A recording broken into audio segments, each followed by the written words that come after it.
Yeah, let just because I've talked a lot about it. Let's go with the PlayStation 5 Pro versus Nintendo Switch 2. Because I Yeah. mean that I feel like that's kind of an easy one. Like I have not seen too many people defend the price of that console. Um, What happened? yeah, it's a thing, and it takes me back to when the PS3 came out because that was expensive then. How much was that? Like 600, which would have been more Yep. than 700 now. Yep. It's unreal to me. Um, I will say a couple of things because I've given a kind of a few hot takes on the price tag of that. The thing is that they do lose money on those console sales. They're putting more hardware in there, better hardware, and they're doing the AI upscaling, they're doing all this other jazz to it. It's really for a connoisseur, but at the end of the day, like they're losing money on these console sales because of the tech they put in. So I mean, who wants to buy a $700 console? They're gonna be bought out, but then they're gonna end up being, just sitting there at the store basically. And I don't know if you guys saw, but this was about an hour ago. All of the disk drives are sold out everywhere because people are buying them for that. So it's going to sell. No matter what we say, it's going to sell. But it's not going to be anything crazy. It's going to sell out at first, then it's going to sit on the shelf. So Well, I mean gosh, so it's all digital. yeah, Let's just show. I have a video for it. What's interesting is you can buy the disk drive. The disk drives are sold out. yeah. That's insane. Yep. I bought one. I did buy one because I am going to cover it on the channel. It's a tax write off. So, you know. Fair Yeah, enough. you're saying Fair the enough. quiet part out loud, man. No, I mean, I'm just being real with you. I've told everybody, like, I'm going to get it so I can talk about it on the channel and do stuff like that. But am I excited about a $700 console? Not really. No. The other thing they're saying is Mark Cerny over here starting to look like a little bit of Wayne's World action. I mean, like, Dana Carvey? you don't even get the stand with the system. You have to pay $25 for the 30. stand. 30. 30. Oh Guys. my God. Guys, out the door. I posted about this on Twitter in Arizona with our sales tax, which is pretty moderate. It's like Ah, $855. Everyone's saying, "Oh, it's $699." It's like, well, oh, hold on, hold the phone, man. If you add everything else, the stand that you need to put it on so it can breathe, I think, but the stand and the disk drive with tax, $855. crazy. It's I insane. I mean, honestly, like I cannot say to go out and get that. Like I'm a console guy at the end of the day, right? Like I play my Switch more than anything else. I've got all the consoles, but at that point, it feels like just go the PC route if you care. If you're a connoisseur in that sort of way, if you Well, care that yeah. much about visuals and aesthetics and ray tracing and AI upscaling, machine learning, like you're just a couple $100 short of getting like maybe like a medium rig at like $1,200 or something. It's crazy to me. It's crazy, and it makes me wonder what the Switch 2 is going to be at. Are we looking at like a $400 console? I think it's gonna be 400. I Yeah. think so too. I do wonder if at 400, if it might be one of the rare times Nintendo is losing money at launch, depending. Right. Right. Nintendo, as we saw with Switch 2, they're thinking long-term pricing. Yes. We're keeping it at this price for like almost a decade. So if we lose a little now, it's not the end of the world because it will get cheaper to manufacture. That's assuming they're even going to lose. Like we don't even know because a lot of the deals they locked in for these chips were done, at least a year ago. So it'll be fascinating to see. I know some people saw like the price point of PlayStation 5 Pro like 700 here in the US. By the way, obviously that's just for the base system. You Yep. want physical, you got to throw $80 on for the drive, and you got to throw $30 on for the stand if you want to stand it up instead of going sideways. Which why they took the stand out of the box? This isn't the first time they did it. They did it with the slim models as well. I don't really understand it. It's still a plastic stand. It's not metal, and they included the plastic stand in the original release. And on top of that, they don't include it with the all digital version, and the digital version went up $50. I don't. They're That's- amplifying everything. They're removing things and charging you for it. Yeah, how can you support it and stand for that? I mean, I don't even know. You get it? Stand for I it. saw You it. guys get it? I just I I get yep. it. Oh Yep. man. So the first thing I thought is the DoorDash probably got a whole lot more drivers the moment that price was announced. And Affirm and Afterpay were just licking their chops because they're like, oh, here we go, you know. But this makes me ask a lot of questions, right? Like it does have me question a lot of things because I see the rhetoric online of everybody saying, oh, there's no competition and they're just you know, they're just price gouging, you know. And so, but I think through this entire generation, we assumed the PS4 and the Xbox One were essentially neutering the Series X and the PS5.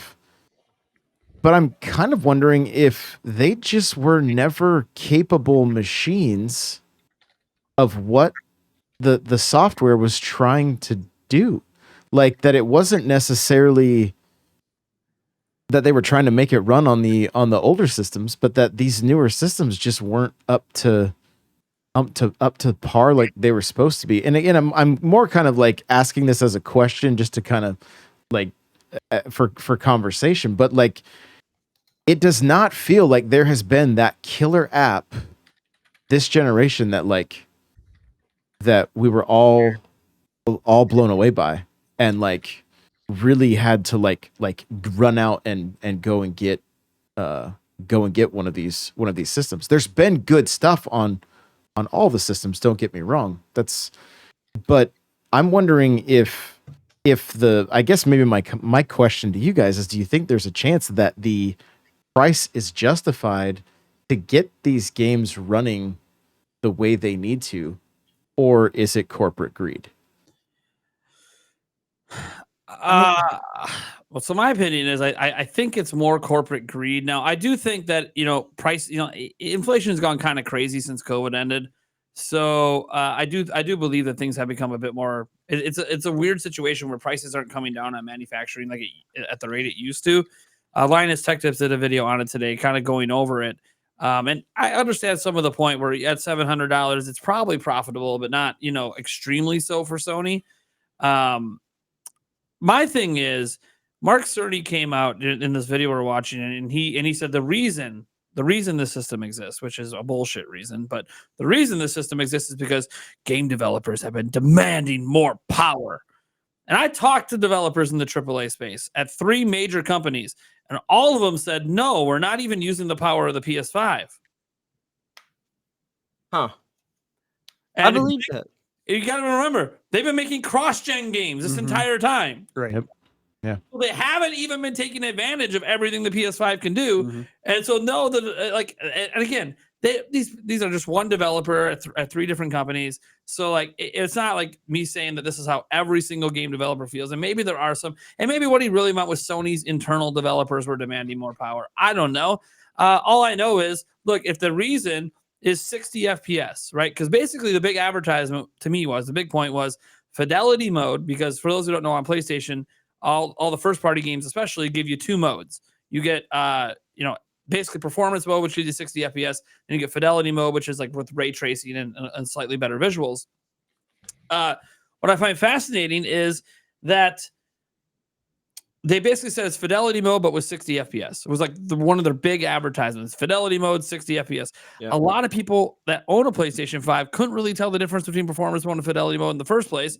And a lot of it is because of ray tracing. That's like the big thing. But the lighting engines outside of ray tracing have gotten so good that some people don't actually see the big benefit of ray tracing while they're gaming. You can point it out and be like, oh, look at this reflection over here. Yeah, but when I'm web slinging by, I ain't looking at the fucking reflection. Yeah. I'm playing a game. I'm not watching a movie. I'm not looking for it. It's there if you see it. Yeah, but I'm not looking for it. And this isn't to say ray tracing is a bunch of bullshit. It's not. Ray tracing is legit, and there are times, like I could see in like a game like Tomb Raider where you're going through the tombs and everything, where the dude, that would be sick. Ray tracing in that kind of game would be awesome because you're slower moving and the light bouncing off different surfaces could really make a difference for the atmosphere. But for a lot of these games, the lighting is just so damn good, people don't notice. And it's funny too because like they mentioned their upscaler. Is that not going to be available to use on a PlayStation 5? Is that going to be pro exclusive, their upscaler? I think so. Here's one thing I do have to say that people aren't talking about. I think the AI upscaling is probably the biggest deal here in machine learning. I think that is very important, and I think it is going to be exclusive to the PS5. Guys, Nintendo Switch is already using FSR on 2015 technology, which, by the way, is AI upscaling. Yeah, Nintendo Switch uses it. So and why are we making this exclusive to the $700? And by the way, I can't confirm that's actually what's happening, but it's the only time they talked about it was with the Pro. Yeah, and I mean, my opinion is that the Switch 2 is going to have DLSS, which is basically the same thing. That's what I think anyway. But I do think the AI upscaling and the machine learning is probably the most important thing that they pointed out here. The GPU, who cares? The ray tracing, okay, great. But like nobody's buying for that. I think the AI upscaling is going to be a bigger deal than people think. And once they see it in person and what it's actually doing and how it's helping developers, it might be a little bit of a game changer. But I still think at the end of the day that this is a PS4 Pro situation where it was like a 70-30 split. Only 30% of people bought a PS4 Pro. It's a connoisseur. That's still a huge chunk, bro. That's still a pretty huge big chunk. It was like it is 20 mil. The thing is, though, when PS4 Pro came out, not only did it come with a disk drive. By the way, guys, I've never liked the idea that Sony charges $80 for a disk drive. Disk drives shouldn't be considered a feature. They've been standard for decades. So, like, an upcharge to put a disk drive in feels very strange. That being said, I'm not saying they don't cost anything. I'm just saying that, like, you say, oh, yeah, well, go get a Blu-ray drive, for like $60, for external for your PC. I'm like, that's fine. That's not what Sony pays. They own the tech. Mm-hmm. They own Blu-ray. They own the technology. Yep. It's Sony's tech. They are the cheapest for Sony themselves. They are the cheapest company to make Blu-ray players. So, like, it does not cost them what it costs at retail for us. It never does anyways for any of these companies because obviously they're charging for profit. Usually pretty big margins too. And just like the iPhones. I'm going to get the new iPhone, the 16 Pro Max or whatever at the end of the month. And guess what? It's like $800 of profit for Apple because that's how it doesn't actually cost anywhere near that to make the damn thing. Mm-hmm. Welcome to tech. So like, that's what I'm saying. Like what we pay is not what it actually costs these companies. I guarantee you that they're making that disk drive for like fucking $5. Oh, yeah. I mean, be charged. Put it in the damn system. I get that. Oh, I don't want to pay extra for features I'm not going to use. I'm an all digital user. Then be all digital. You can still do that with a disk drive. It's stupid. So like, I'm very frustrated with the whole situation because I'm in the market for a PlayStation 5. I was waiting because I'm like, hey, I might as well get the Pro if it's coming out. But it's like I can't support this whole nickel diming, removing features, charging to get the features back. By the way, what they're doing. And you can say, well, they had it all digital from the beginning. You're right. And then from the beginning, they included a stand. And now they don't. So bare minimum, even if you went all digital at the very beginning of the gen, they took your stand away. And no, your old stand is not compatible. You have to get the new stand. And it's $30. So with that, plus tax, already without a drive. Forget the drive. In the US, base system plus the stand to put the system the way I want to put it, the way I could put the PlayStation 5 from day one, $800 with tax. And what's kind of crazy is that the PS5 actually sells a lot of physical copies still. They're one of the PlayStation and Nintendo still sell a lot of physical copies. So especially their first party games. They sell a lot of the physical copies of their first party games. Yeah. I don't know. I think it's a whole mess. I think it's stupid. I think it's the PS3 all over again. The launch of that PS3 was an absolute nightmare. And then, it didn't really get better until the Slim came out, right? Because of the cell processor. all Do you that think stuff. that Sony's doing this because they don't think they have any real competition right now? I do. Yeah, I do. I think Nintendo is in their own bracket. They're doing their own thing. They don't have to compete with Xbox. There is no competition anymore. So yeah, I think so. I do believe that. Hmm. It's interesting because, when we think about like number one question I've seen come up, obviously on my channel as a Nintendo channel since this was announced, is, hey, how does this impact Switch 2?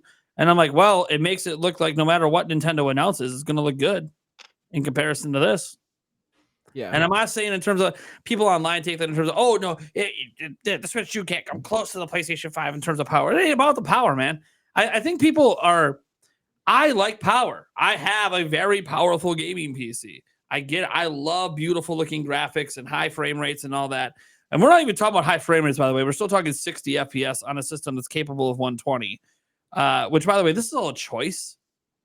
Frame rates is a choice. Developers can choose to prioritize frame rates. They just don't because they think graphics sell games. And what's been the conversation all year? AAA gaming doesn't seem to be too healthy at the moment. Look at Ubisoft. We were just talking about it before the show. Ubisoft is tanking hard. Their games aren't doing well. We just saw Concord for Sony just flop. Absolute flop. What game's not flopping? Oh, Astrobot. Let me tell you, Astrobot could be made and could run on a Switch too. I'm just going to straight up say it right now. They don't need a PlayStation 5 to make that game. Although, I want to give them credit. The actual controller, they do really cool shit with the controller. They did. The haptics are cool. Yeah. So, I gotta say, Astrobot is like video games again from Sony, if that makes sense. It's like the video games they used to make. They used to experiment. And the Crash Days. Yes. Yep. Parappa the Rappa reminds me of like the old school Sony. Yeah, I miss it. I miss it a lot. I love old school Sony. I think they were great, man. They were a great one company. Of the biggest benefits to gamers in general is if AAA games keep crashing hard, you're going to see the return of the old school Sony. The smaller budget, the more experimental games. That'll be exciting because, by the way, that's what Nintendo's been doing the entire freaking time. They bet hard on, hey, let's not make every single game an 8-year AAA game. Let's just pump out a bunch of AA small budget games and sell them at full price. And you know what? Turns out they made the right bet in the end because the AAA industry doesn't look sustainable at the moment. It doesn't. No. I personally believe, I just talked about this on the channel recently, I think it needs to burn to the ground, AAA gaming, and rise back up and start over again. That's how I feel 100% with AAA gaming. I just think it's a joke right now. I think it's a joke. I mean, there's select franchises that'll be fine. GTA is going to be fine. They can spend $2 billion and make that game. They make so much money on GTA, it's insane. But those are like the rare games that can like have that kind of budget. Like at this point, Zelda's entered the territory. They could spend 200-300 million on a Zelda game. It's going to sell 15 to 20 million. Yeah. Pokemon could do it. They just don't. Pokemon probably should be doing it, but they're not. That's a totally different story there. Yeah. But like there are select IPs that could do it. Like even for Ubisoft, like Assassin's Creed felt like a safe IP to do it with, but then they kind of pissed people off in Japan with their historynomics and like they talk about how like, oh, this is all fake. Yes, we know the general story of every Assassin's Creed isn't real. No shit. But it was always fairly historically accurate in many different ways. And then you went after a culture and made things not historically accurate. And that pissed off that culture. So that could have ended up impacting sales. Is it going to hurt sales in the West as much? I don't know. But maybe it'll definitely hurt it in the East. So I kind of look at this as a unique situation for gaming where I don't think what Sony's doing is insane. I think it is, well, we don't have any competition. The only person people worry about is Nintendo. Nintendo ain't pushing power, so we're not going to worry about them. So if we're going to have something over Nintendo, we need to, before Switch 2 comes out, we need to start pushing all third-party devs to just push the visuals and push things so far that you don't want to take it to Switch 2. Yeah. But here's the thing. Everyone I know that's been talking to third-party developers that were out on Switch 1 are saying it doesn't matter what anybody does, we're in on Switch 2. Because Switch's market is so fucking massive. So let me ask, because you already answered, what does everybody else think the price point of Switch 2 is going to be? Are we kind of in agreement at the $400 price point? Yeah. The Switch family of systems, the Switch 2 will be 400. The OLED will still be 350. It'll just But it'll have games packed in at 350 with games packed in. You see it. There's supposed to be 5 bundles coming. That's right. Yep. So that's how they'll justify keeping the price there. Games packed in. Probably nothing packed in with Switch 2. But again, there was the old rumor from, I don't know, like a year and a half ago that there was going to be a digital and a physical version also. Yeah, so that was from that guy from the Xbox Era podcast, Nick. yeah. So yeah, I remember that. So we might see one come out at 350 maybe that takes the place of the OLED and of the OLED. $50. Yeah, possible. I mean, I know people don't want to think about the idea of Nintendo having an all digital version, but Nintendo put it themselves last fiscal report. 60% of sales are digital. It would make sense to have a cheaper one for people that just literally are all digital. I'm not against having an all digital system as an option. And like, I know people argue like, well, the PlayStation Pro, PlayStation 5 Pro, it's just an option. Just buy the disc drive. Yeah. Like, okay, but they're not even selling one that comes with the disc drive, and the disc drive is sold out. So what happens if day one comes and the disc drive is still sold out and you want to do physical and you can't? Because there's not even a version of the system that comes with it. Mm-hmm. Well, and as I was doing my show today, it kind of dawned on me, like, because the rumor today with the Switch is that like backwards compatibility is going to be a thing, right? And so that, that's great and all, but the sooner we get to all digital, backwards compatibility becomes far less of an issue because your library should technically move with you. So I know that that's not what a lot of people want to hear, especially in the Nintendo camp, because we all love collecting our physical games and all that stuff. Now watch it, bud. I know. I'm treading lightly, You but see Steve's background? Don't fuck him over. I'm not trying to, but I do think, and I was even talking about the Switch 3, and wondering if at that point, like, we don't, like Nintendo, like if everything's all digital 10 years from now, like, I think Nintendo will be the last company to go all digital. I thought the 3DS was going to be the last physical, like the last time we saw physical media from Nintendo, honestly. So I was excited when we saw the Switch with carts, but I didn't think that because their online has been shit. Yeah. Their eShop is still shit. Yeah. Like they got to get their act together if they're going to go all digital. They don't quite. Every time I go on there, it's waifu puzzles and freaking all kinds of crazy stuff. Do not start a search with H. That's when. Oh my god! It'll take 10 minutes to load. Yeah, it does. It's a nightmare. Yeah. No, man. Like I don't think the PlayStation 5 Pro is really going to have much impact on Nintendo in general. Just because PlayStation 5 Pro is coming out this holiday, November 7th. Switch 2 is coming out next year. So they're not even releasing in the same time period. I think the only impact it's really going to have, and I put this on Twitter and some people got mad at me about it. Some Sony fans got mad about it. All it's going to do is make the Switch 2 announcement look so much better. Because here's the thing. The PlayStation 5 Pro in its presentation did not demonstrably demonstrate meaningful upgrades over what you already can do on PlayStation 5. The 60 FPS and fidelity mode is the biggest one, but when people can barely tell the difference between performance and fidelity mode in the first place, it didn't feel like that big of an upgrade, and they didn't invite any technical experts to come in and verify any of their claims. They invited a CNET website to come in and do a preview, which in the preview, they said you can't direct feed capture and you can't shoot your camera directly at the TV. Sounds like PAX. It's like they're hiding something. Yeah. Oh, it's almost like, when you look at the things they're playing on, the PlayStation 5 Pro system isn't even out, which means they're not probably even playing on the PlayStation 5 Pro, and that's why they don't want you to do it. They're playing on a dev kit, or they're playing, which, by the way, dev kits have extra RAM. Don't know if you guys know this. They're more powerful than the retail ones, or they're playing straight up on a PC. And you might go, but their games aren't on PC. Dude, they make them on PC. Relax. Yeah, literally, games are developed on PC. Yeah, so let's calm down a little bit. That's how that works. I just want to know if 8K is going to be on the box of the PS5 Pro. I That's highly doubt it. No, it will be. It will be. It was on. 17K. It's on the box for PS5. It's going to be on the box for PS5 Pro.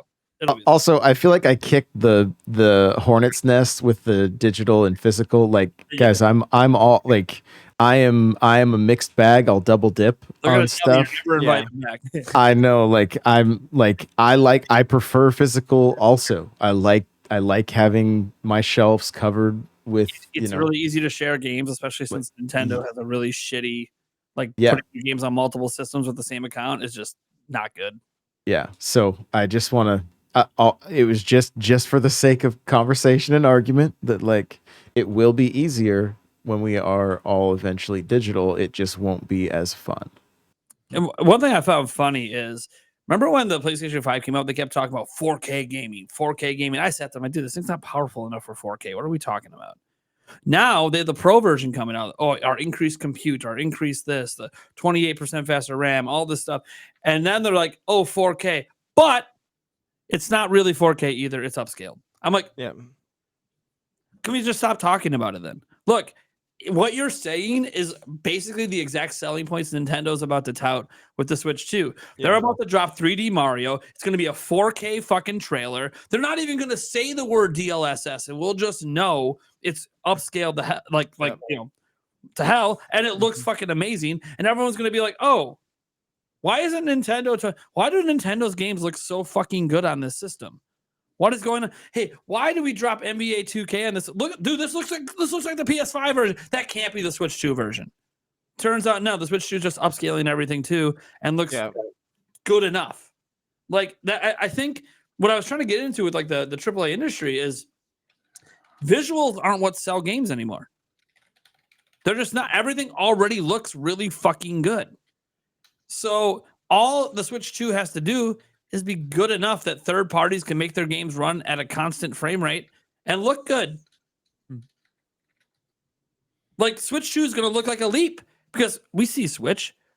We've seen the screenshot shared around about the absolutely horrendous Mortal Kombat 1 port and how bad it looks on Switch. Granted, it's just a really bad port, but it looks horrendous. And we've seen, obviously, The Witcher 3 at this point running at like 240p. Doesn't look great.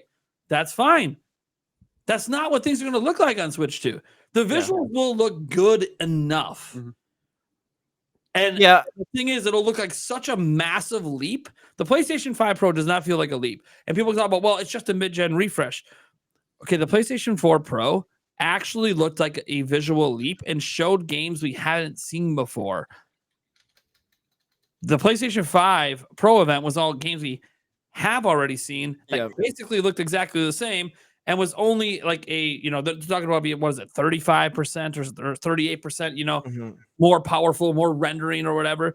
Okay, cool. Well, the PlayStation 4 Pro was 2.3x the GPU capability of the original PlayStation 4. It was a significantly larger leap.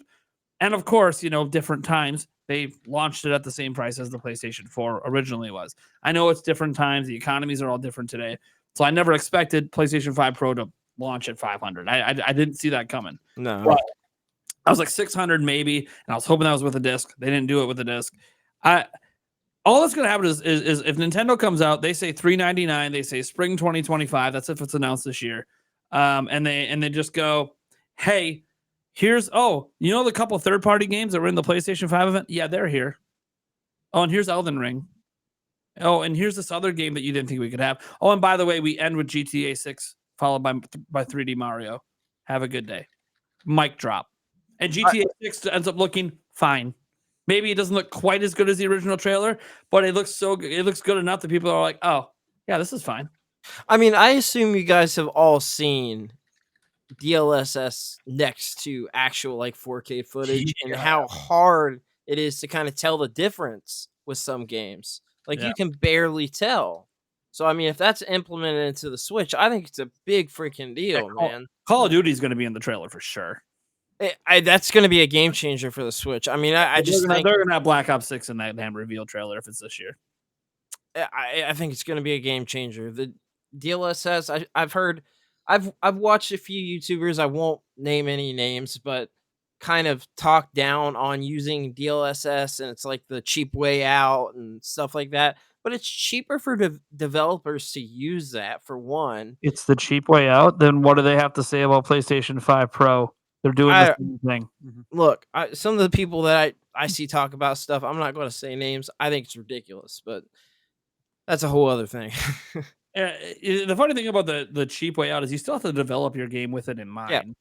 And this will be the first system in NVIDIA's technology history that everyone who buys a Switch 2 will have the capability. Meaning, for the first time ever, games will be developed with it in mind from day one. Meaning, it will actually see maybe even better capabilities than we see on PC, where a lot of it's just tacked on because they're supporting all these different types of hardware and even supporting multiple different types of upscaling. Then you have this. So, look, Nintendo's kind of in a no-lose situation right now after this because the negative reactions are so strong. And it's not just people like me that are like Nintendo fans. It's everywhere, man. I'm seeing PlayStation YouTubers are just trashing the shit out of like, what the fuck was that? It didn't even look better. And you're charging me how much? And you're removing features? What the fuck is this shit? Why would anyone buy this thing? It makes no sense. Of course, there's going to be people that buy it. There's ballers out there. You got the ballers. Yeah. Ballers always want the latest and greatest. They're plopping down that money September 26th. That's the pre-order date. And they're gonna whatever. It's gonna look so amazing on my 8K $25,000 OLED TV. All right, cool. Not gonna play at 8K, but you enjoy that. Yeah. I can't see if you currently own a PlayStation 5. I don't understand why you would upgrade. If you don't own one, I can see the internal debate a little bit if you buy into the marketing, like it's the best way to play Sony's games. Because let's be honest, if the PlayStation 5 Pro is for the hardcore Sony fan, it's for the people that they buy PlayStation specifically to play Sony exclusive games. And there's not as many of them on PS5 because they're then also on PS4, and they bring some to PC, like Helldivers 2 is day one on PC, but still Spider-Man 2 is still just on PS5 officially. God of War and all these others. Astrobot might never leave PlayStation 5 because it's a mascot game for them. So I look at this as Sony is making the system for their hardcore, their most deepest pocket, want the bleeding edge or whatever stuff. And that's why I think it's still going to sell. I just don't think it's doing like 15 million like PlayStation 4 Pro did. Because that hit a different market because a $400 price point, that feels much more friendly to a mass consumer, which is why, I mean, people even said because of this, Nintendo could be like, hey, we're charging 500. And people still would be like, hey, that sounds good to me.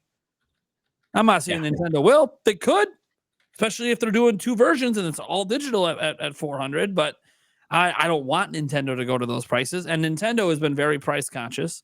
They've messed up a couple times. They messed up with their prices. They met 3DS. 250 turned out they were charging too much. They had to cut the price. Nintendo doesn't want to have to do that. That's why I think the $400 price, even if it's like the first system Nintendo at launch, might lose a couple bucks on per sale. No one's buying it without buying a launch game. They'll be instantly profitable off one game purchase. So I tell you what, I mean, this is just my opinion. I just don't care. I think it's cool because I like tech in general. So just all tech, like you were talking about the new iPhone. I'm going to get the new iPhone. I'm going to upgrade to that. I like new tech, but I also play NES games and Atari 2600 games and Super Nintendo games. Like I just like fun games. So to me, I don't buy a game because of the visuals. If that makes sense.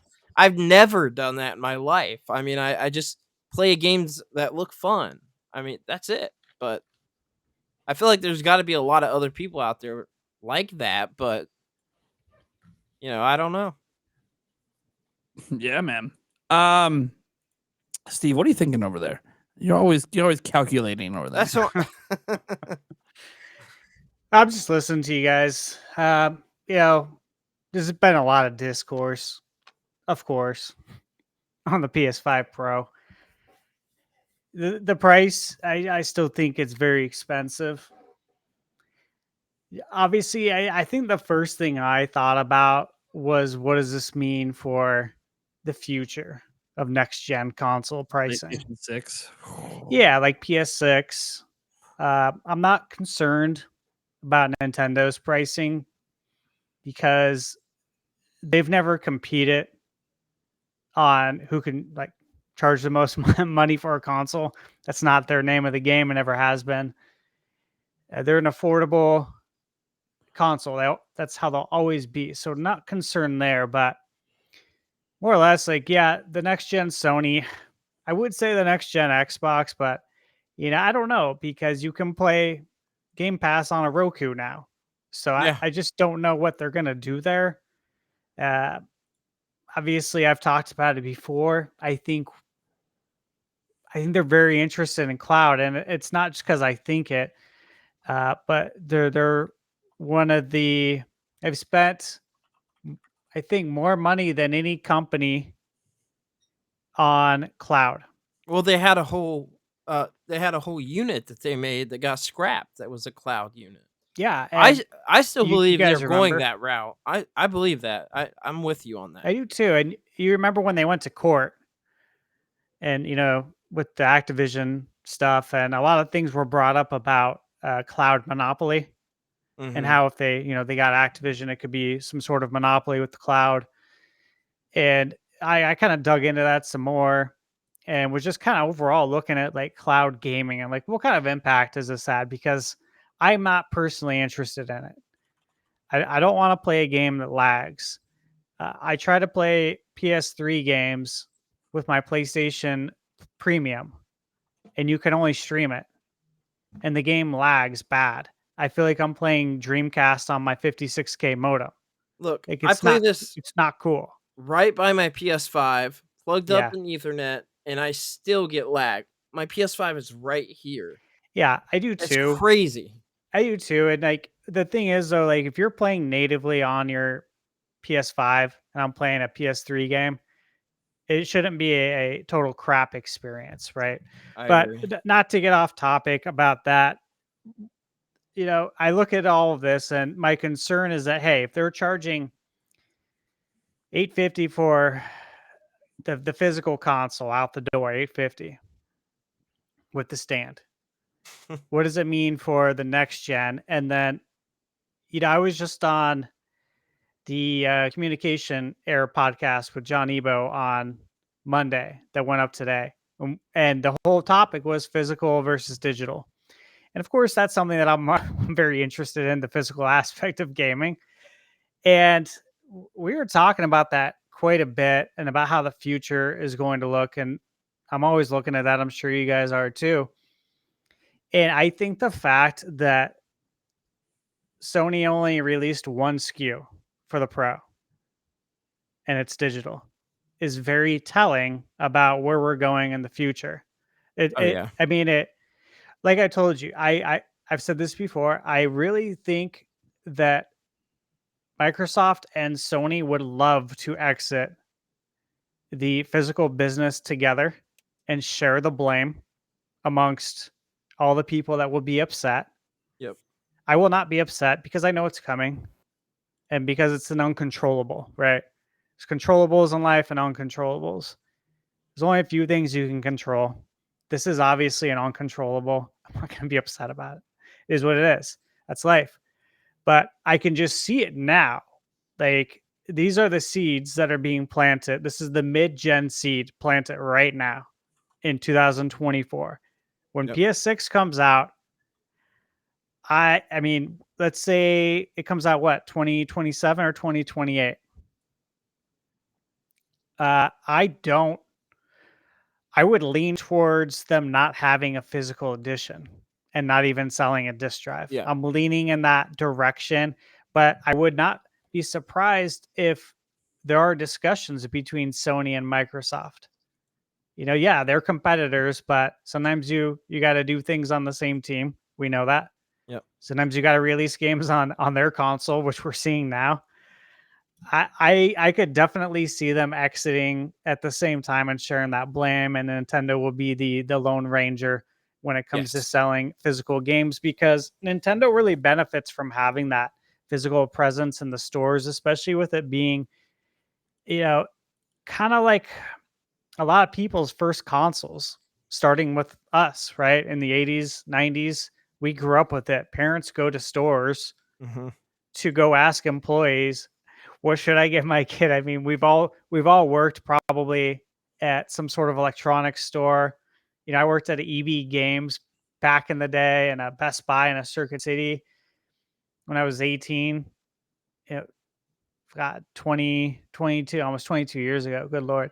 But yeah, all these questions, they never change because I still get asked all these questions from friends and family now at this age. So Nintendo will still be, I think, in that the physical space because it's needed based on a decent amount of their demographic. A lot of what we're talking about though gets into so many other things that I've been kind of excited about. And Nate, it was something I talked with you about earlier. And if you want, I can transition over Um, to that. Or if you want to do it, yeah, let's wait a moment. There's a couple super chats on this topic I want to toss in. do it. All right. Let's go ahead and grab a couple of these super chats because you guys are super chatting like crazy tonight because you have a lot of thoughts on this PlayStation stuff. Understandable. So let's get through those now instead of waiting for the Q&A section for it. Some of you guys asked some other questions. We'll get to that during the Q&A section at the end. But and oh, by the way, well, you know what? We'll get to it when we get to the topic where Josh is going to have a lot to talk about. Because I'm going to let the chat be able to get some questions in as well with super chats for that. But we'll talk about that at the time. Let's go to, let's see here. Let's go with, here we go. Cheapskate. I think, yep. Oh, no, Chesapeake Evie says, the player's blog, so the PlayStation blog, said suggested retail price. Do you think it could still change? Now, that's just what they always call MSRP. It's just a suggested retail price. That's like the Switch is still a suggested retail price of $349, $300, $200, etc. So yeah, that's just how it works at retail. They don't really change the price. What it does mean is technically a retailer could lower the price, but then they're eating into their margins, basically. So, we have a comment here from Demonic Brawler for $5 saying PlayStation 5 Pro is ridiculously overpriced, but sales will boost when GTA 6 comes out. It's sad. I mean, here's the way I look at it. The PlayStation 5 Pro is going to sell. It's going to sell some, and the GTA 6 will probably be the biggest boost to its sales if you want it, because GTA 6 won't be on PC at launch. So the best way to play it, if you want the best possible visuals and experience and everything, is going to end up being on a PlayStation 5 Pro. But I also look at it like this: like, people are able to spend the money on whatever they want, and if you're someone that could just casually drop that kind of dough and it's not a big deal, more power to you. You know, like, in the end of the day, I'm not here to tell people how to spend their money. It's your money. So if it goes to sell a few million next holiday, you know, say it sells 5-6 million because of GTA 6, all right, cool. I mean, does that mean PlayStation got away with it? Well, let's see where PlayStation 5 ends up in sales. We don't know. There's not even a guarantee PlayStation 5 is going to sell over 100 million. It's behind the pace of PlayStation 4 right now, which sold 114 million. So there's not even a guarantee that this is going to be a 100 million console for them, which would be the second time ever. So they're trying to get to that. Now, GTA 6 might help guarantee that, by the way, because we're talking about the boost in the sales of PlayStation 5 Pro.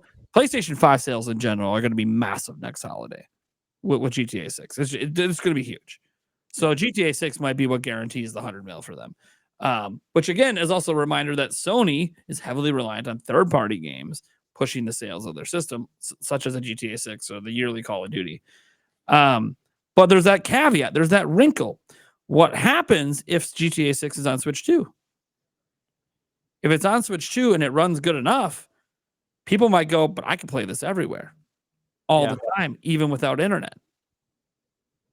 Which is the caveat with Portal. It's got to have internet. Well, if you don't have internet, you can still play GTA 6 on the go and on your TV, and it happens to look pretty good on the TV. Maybe you're not getting 4K. Maybe you're only getting 1080p, but it could end up looking good enough, you know? There's a lot of people out there, by the way, still rocking 1080p TVs. They never bought 4K ones because their 1080p TVs never died. Mm-hmm. So, anyways, Yeah, that's really I think the thoughts for that one. I mean, GTA 6 is obviously going to boost. I don't know. You guys have anything else you want to add? Are you going to be mad if PS5 Pro sells really well? I'm going to be so angry. I'm going to quit gaming if it sells well. No, again, it's your money. Buy it. Yeah. It makes no difference to me, and I love new technology. I love it when new stuff comes out. Same. I want it to be sold. I did. I want it to be sold. Mm-hmm. I always want to be when it comes to something like this. I rewatched the stream because I watched it on your channel, Nate, and of course this is a live stream, so I'm like, I want to watch a native 4K Yep. on my TV Yep. and see if I see any difference in the details, and I did a little bit. That's Sure, Yeah. sure, and it looks better. Yeah, there's no doubting that. I'm just not wowed by it. I want it to be. But again, hey man, people can spend their money on whatever they want. They spend it on a lot worse things. Mm-hmm. So if you want to buy a super powerful PS5 Pro, you're probably gonna have a great time with it. It's a video game console, man. It's win-win. You know what I was shocked to see? The Linus Tech Tip video today pointed out that apparently in the US, the cost of a PlayStation 5 Pro is the average people are paying for car payments every month. I've wow. never had a car payment that high. I put it down on the car not to have it that I know all about that because of working in myself. mortgage. I saw everybody's DTI, their debt to income ratio, and let me tell you, I saw car payments, plenty of them. Plenty, well over $1,000, $1,000 to Lord. $1,500. I've seen some of the stupidest shit you'll ever see, and I saw it on a regular basis. I lost faith in humanity, seeing Yeah. people's DTI. No, I'm serious. Like the logic, talking to them on the phone, and just trust me, it's some wild stuff, man. And this happens all the time. Okay. I've seen credit reports that are 10 pages long. It's sickening. But that's America. Sadly. man. Yeah. It's crazy stuff. So Taker 610 has a question. Maybe Steve knows this. I'm not sure. What did the 3DO retail for back in the day? I believe it was 800. Was it I 800? think it was more than 600. I believe it was. I have one. No, it was I love the 3DO. Yeah, that was a very expensive system. I know that. I think it was $699. $699. Okay. Yeah, I thought it was 7. Yeah. But then you got to ask, what did Neo Geo retail for? Oh God, Neo Geo was because I know the AES at one point was go there. I don't want to 800. The AES games were $250. Many of them. Yeah, they were. I mean, it's like it's King a of console. Fighters, Samurai Showdown, Fatal Fury. I am Super a Spy. Neo Geo connoisseur, right? Oh, that's But- an expensive thing to but be no- a connoisseur of. Well, here's the thing. I don't buy the games. I've got a cart from Terra Onion, FPGA cart. Play all the Okay. games the way that they were, meant to be played. Yeah. And I'm fine with that. So I love it. In I have fact, a Neo Geo arcade in my arcade. I think you may have showed that to me, but that's crazy. They also make MVS carts too, so you can play the full library FPGA. That's cool. So, Yeah. I'm such a nerd, Free Metroid Hat comes out here and says it would be really funny if Nintendo came out for the Switch 2 reveal, and the first thing they say is $399, kind of like Sony did for PS1 at E3. Yeah, if they started off before they even showed the system, just a silhouette of $399, and then it fades out into the Switch 2, I'd be like, Nintendo knows what they're doing. Yeah, they're trolling. I don't know if they will. That's not really Nintendo's way of doing things. That's very much a Sony being cocky kind of thing. But yeah. Let's see here. We had another one in from Demata Brawler said, by the way, the overpriced PS3 back in the day came with a disk drive. Technically a better deal. Who was it at E3? What was his name? Was it Kaz? Oh yeah, Kasserai. Oh yeah, That's right. Yeah, Forgot about that. 5.99. Well, I was watching that E3 and I was like, holy shit, what? I was like, this is insane. And it was just so funny. It would be funny if social media like existed back then the way it is now. And seeing everyone's reaction to that E3, man. Oh my God. I'll tell you what I miss. I miss years ago. I used to because I used to work with a couple like Nintendo websites and stuff like that. I used to watch all the events and tweet everything out like as it was announced, and nobody else was like really doing it the way they are now, like Wario 64 and things like that, Yeah. where they're tweeting it out. I thought that was so fun. I miss that era when nobody was really doing that. It was just like a endeavor of my own. I thought it was kind of cool. You know what I miss and I miss and I don't miss. I miss uh going to planetgamecube.com Oh yeah, and ordering the E3 DVD from them so I could watch E3 because I had net zero dial up internet and there was no way I was going to be able to watch any of these yeah. game previews for what's coming out. So I had to buy the DVD. I love it. Mhm. I love it. That's That's funny. awesome. Yeah. Last one for this particular topic we have here is Demonic Brawler coming in. Wait, no, not that one. That one's saved. This one. He says, I meant it's sad because of GTA 6. It's on Switch 2. I'll go broke picking up PS5 Pro. And what he meant was if it's not on Switch 2. Yeah.